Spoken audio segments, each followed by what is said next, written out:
Thanks, Jason. Thanks for joining us. I really appreciate taking a time out and joining our podcast, Bhairavi Podcast. And just the intros point of view. This is Raghu Adaveni. I've run the company A Soft Consulting LLC for last almost like 12 years, and focusing on data and AI, ServiceNow, and cybersecurity and IAM. We predominantly focus on healthcare and life sciences, financial services industries predominantly. So it's really great to connect with you, and then happy to chat with you today. Great, Jason.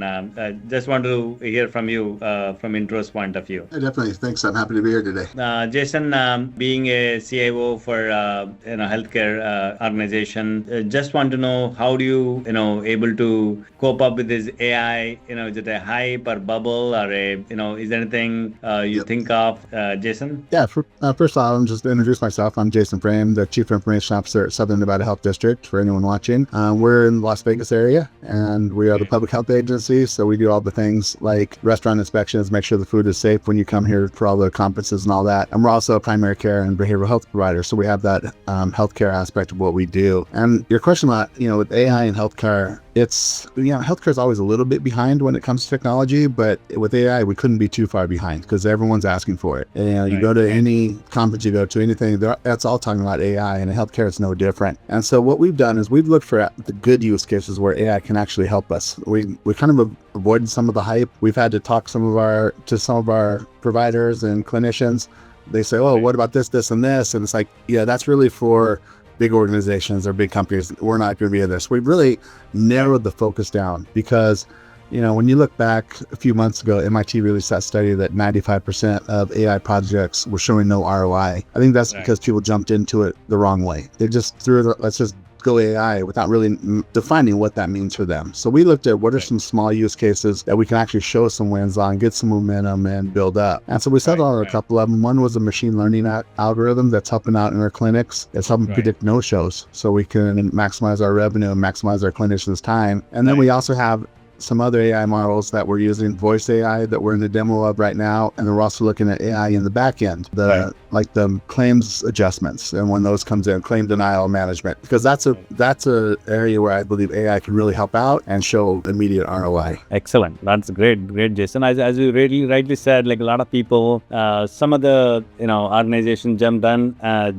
everyone is implementing AI, let's implement, right? Like, without having a proper use case that you rightly said, very true. And also I can see the healthcare is very sensitive about the data, right? So anything you took a precautions or you're taking precautions, how AI is not accessing entire data, making sure the data is secured and data leakage point of view or accessing not supposed to access. Yeah, definitely. We spent actually a lot of time looking into this. Early on in the days when we saw what AI could do, we saw some of the horror stories come out about what people, put stuff into AI and then you can never get it out. Yeah, it's like there's no difference. The difference with us, with healthcare versus say like the Samsung leak, right? They put in IP and now it's just out there. But in healthcare, if you put in patient information, now you got a breach.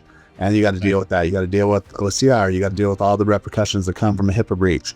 So we were very careful with it. We taught our staff, if you're using AI, do not put any PHI in there, protected health information. Do not put any of our sensitive information in, any of our corporate sensitive information. But that was a little bit hard because some people didn't know what all that was. We didn't have any of it tagged. We weren't ready for it. So we spent about 16, 17 months going through and cleaning up our data and very thoroughly tagging all of it, locating where all of our sensitive data was, where all of our PHI lived, where all the duplicates lived, and we were able to eliminate all that.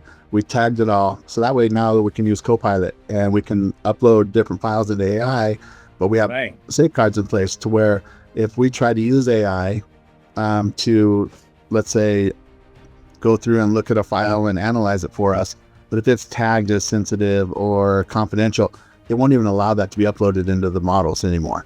So we put safeguards in place to help from an accidental breach. Unfortunately, you can never stop someone that wants to do something wrong. It's just you wonder how stop those people that are making innocent mistakes, and preventing breaches is what we're working on. So we were very cognizant of that because, once something goes bad, it can become a very expensive mistake really quickly. Absolutely. That's totally true. That's totally true. I think it's all about, as you said, there's a lot of groundwork need to be done before just getting into AI, like the readiness, right? Like the data readiness is how the data is matured. That's totally pretty good, Jason. Even for some of the customers, I think a lot of organizations skip that step, and then they end up having problems in the long run. So we purposely slowed down. We told our staff, here's why we're going slow right now, and explained it to them. And they understood with the privacy concerns, and they were actually okay and working with us on it. Excellent. Even for one of the local organizations here, we did an assessment on data maturity, like stage 1 to stage 4, and then like we're at the stage, what is the stage of the data maturity point of view, and then we do tell the story to CIO, CDO that like you cannot go to AI just like that, like because the data need to be matured enough and categorized and whatnot. So that's totally very good. Another question, Jason. So if you're see that the AI is booming, and as I said, like there are a lot of very good use cases if we are able to implement properly. So how do you see next 2 years, 3 years, or 5 years down the lane the technology advances? Okay, that's a really good question. It's a tough one too when you think about it. The next couple of years, we're going to start to see just so much more when it comes to the agents. And, we're going to see good and bad of how that looks. I mean, just a couple weeks ago, OpenAI had their agent go out and hack Hugging Face. And then they turned it into a marketing opportunity, but it just, without guardrails and without harnesses in place, AI agents are doing a lot of stuff that we're not ready for. So I think we're going to see a lot more of that over the next year or two before we start to get a better handle on where agents are going. The problem with thinking about 3 to 5 years out is that's like an eternity when it comes to AI right now.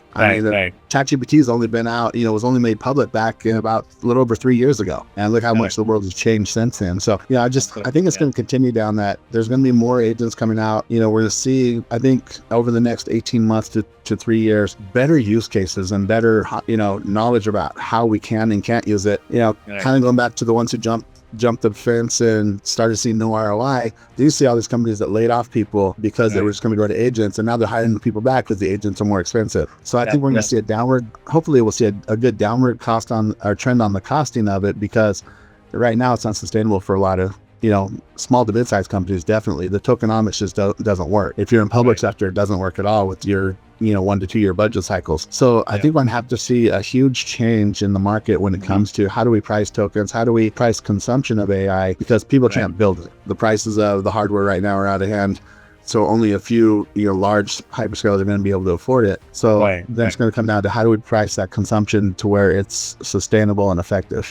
Yeah, absolutely. You nailed it. I think that's going to be, we need to see how it'll, that, as you said, like the cost is one thing. We need to see how it's going to, the cost of the tokens, and then as it reduces, then we can see the more use cases and more ROI for a lot of companies. That's one. And also, as you exactly mentioned, that AI governance and AI compliance is going to be the big topic next couple of years, because that's AI compliance, AI governance. Make sure that the guardrails are there, everything is in place. Just not to have a rogue agents do whatever it can do, right? So that's, you nailed it. That's good. And I think we'll also see some more litigation come out that's going to help drive some policy and drive some decisions. As things went through the courts, it always changes how we do business. Yeah. I totally agree. Even some of the use cases we were discussing with a couple of government organizations, here, like where there are a lot of work permits or anything and approvals. It takes like weeks, months. And those things can be done in days and hours if proper AI strategy in place. That'll be awesome. So that those are all things that will come into picture too. And another question, totally different topic, is now like there are people discussing about how these colleges, the education is going to be relevant, and how the even college graduates coming out, how they need to cope up with the AI wave going on. So some say, for last couple of months, it's kind of a calming down, or really people organizations are realizing that they need to be ready with AI. And so for the students, what's your take on it? Like how they need to prepare? And that's a really good one. I have some colleagues that work in higher education, and we talk about this a lot.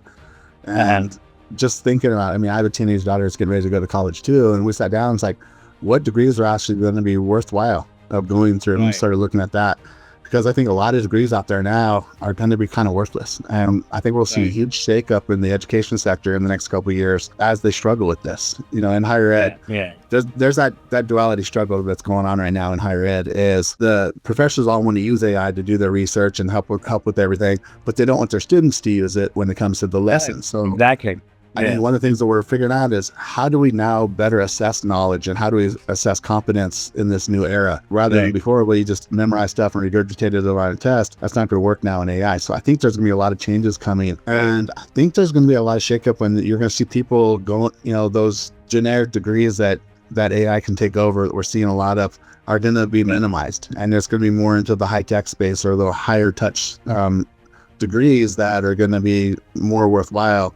And I think we're going to start to see a lot of differences. Right. I know, definitely. I think, and also even if you're coming out, like they need to know in depth in data and AI. If you're a computer science student, even the law degree or a medicine, like, you know, they need to know and learn AI so that they can use the AI in their respective fields to make them like, you know, become smarter. So that was the guy who was taking the class. It was an accounting class, accounting for managers class, and he said the first day the professor told him, you know what, everything's moving to AI. It's stuff we've taught in the past 30 years isn't working anymore. We're going to teach you how to use AI to do this job, which I thought was a great way of doing it. So people need to learn it. Yeah. You know, my daughter was a little bit behind. Her high school basically said that AI is this evil thing and we should never use it. And so I'm like, well, you're not going to be ready for college. So we put her in a couple of AI courses this summer to get ready for it, because that's what you're going to need to know it in the future. Absolutely. You know, the same thing. My younger son is in business school. Like, they are using Claude for financial modeling and whatnot. It was not before. Now, like, their challenge is only to, now is the solution they get, answers they'll get in a second. Now they need to understand how they got it, what it drives and whatnot. So that's, and is it actually correct? Yeah. Now that's going to be the key. So on the switching gears here, like on the technology wise, like, you know, apart from AI, like you take data, you take a cybersecurity, you take a products like ServiceNow, Salesforce, you know, part of digital transformation, like, you know, we were talking even a week or 2 weeks ago. It was very, very impressive that you've done digital transformation initiatives in the past, in your experience, Jason. So what do you recommend, like, you know, for, you know, digital transformation point? If what are the steps you took, like, you know, what's your experience? Where anyone to focus on? Not really. I mean, digital transformation is such an anomalous term anymore. I mean, it's changed so much. Yeah. At one point, it meant just going to their cloud, which I think that was that hijacked there for a while. It's really starting to identify, you know, where is your tech debt at? What are the systems that are slowing you down, or that are costing you more to maintain? And then how can we fix those? And how can we improve that? And it's not just, hey, let's just throw it in the cloud, because that becomes a very expensive mistake, you know, if you don't refactor it the right way. So it's starting with identifying where those issues are, and then looking for how do we fix that? And a lot of times it's working with partners, you know, partners like what you guys do. Finding someone who has that expertise to go through and help you make those determinations, because things change so fast, leaders can't keep up. You need to have a good stable of partners that you can count on to help you through all these different transformations. And it's different, and it's not going to be a one-size-fits-all partnership. You're going to have partners, you know, like with you guys with ServiceNow, and you might have someone else with Salesforce. You might have someone else with, if you're using Dynamics. You know, find the partners that are going to help you out the right way. And then it's leveraging the technology, you know, leveraging those changes. It's a new way of, you know, doing business. Sometimes it's going to, you know, the cost structures are different. You're going from the CapEx on-prem to the cloud, you know, OpEx on the cloud, and then seeing if your budgets will manage that. You know, it depends on how your finances work and all that. So it's not just a quick answer. What digital transformation? It really involves the whole organization. Yeah, and definitely. Like, I think I was talking to a couple of our customers. You know, previously the way they used to do, you know, the app modernization, application modernization. They cannot replace the applications or infrastructure just like that. They were modernizing, and they used to see like which one to decommission or which one to even modernize and whatnot. Like, you know, kind of a portfolio rationalization and all those stuff. Like, you know, part of it, as you said, like application rationalization and all that, and you know, tell me what you need. And when we did ours, we were able to then combine certain things into different applications, and so eliminate some. Sometimes we had to break it out just because it didn't work. So it was very, really based on our needs. Absolutely, yeah. You nailed it. That's right, Jason. So I think for a while, on the cybersecurity area, do you have any insight? What do you recommend? How AIs and cybersecurity, or just cybersecurity itself is how is it evolving, Jason? I think AI is really helping evolve cybersecurity. I mean, we're seeing it on both sides, right? The adversaries are using AI to make things better. Long gone are those days of the phishing emails that you would laugh at because they were so bad with the punctuation and the English and all that. These emails that are coming out now are almost perfect. And then you have the deepfakes, the voice deepfakes and the video deepfakes. So AI is combating that, or changing that for the adversaries, but it's also used to combat it. Absolutely, honestly, no human can keep up with the amount of notices that are coming in, either our SIMs or any of that. So it's using AI to triage that, using AI as a tool to help benefit, and then put eyes on the things that really need to have eyes on them. So I think it's a multi-edged sword. Again, it's AI is being used against us, but we're also using it for us. Absolutely, you nailed it. We have a partner that helps us out. We're using Google SecOps, and it has AI built into it, so it makes it a lot easier for us to figure out what's going on. Using Gemini to analyze all this stuff for us that before we'd have to do a lot more research on. So we're definitely helping out. Definitely, I think the tools is evolved so much. Even wherever we go to conference, we went to ServiceNow, Knowledge, or any other conferences, is all 70-80% content is all about how AI is enabling and whatnot. So it's pretty interesting and pretty good. So I think and in the last 5 to 7 years in your role as C-level, you feel where the movement this AI or previously another transformation, digital transformation, or cloud or whatnot, which one you felt excited, and then which will make things change drastically? I mean, definitely AI is the one that I was the most excited about when it came out, and so I saw the benefit of it early in November of 22 when ChatGPT launched public, and we started talking about it right then. And after playing with it for a few days, I came into my office, said we all need to start learning this and understand it because it's going to change how we do things. Then I went to HIMSS that spring in Chicago, and everything was about AI. And so I brought back some information. I told my leadership team, we talked about all this stuff. And they just all give me blank stares. None of them even heard, I'm like, how many of you have heard of ChatGPT? One out of all of them had heard of it.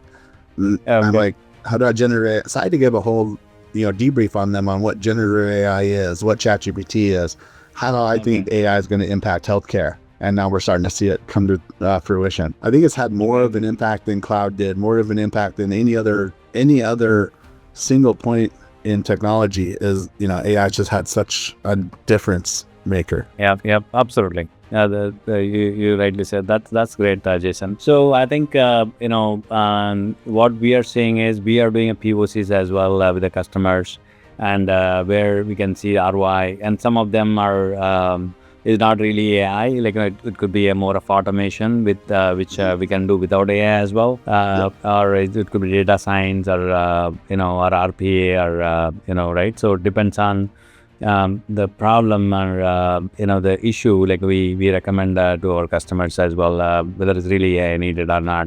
One of the before this we had one of the customers we were talking about in the mining industry, where they need some help and whatnot. So it's a pretty interesting, each and every industry, how it's evolving, how they're taking it up. So it's awesome.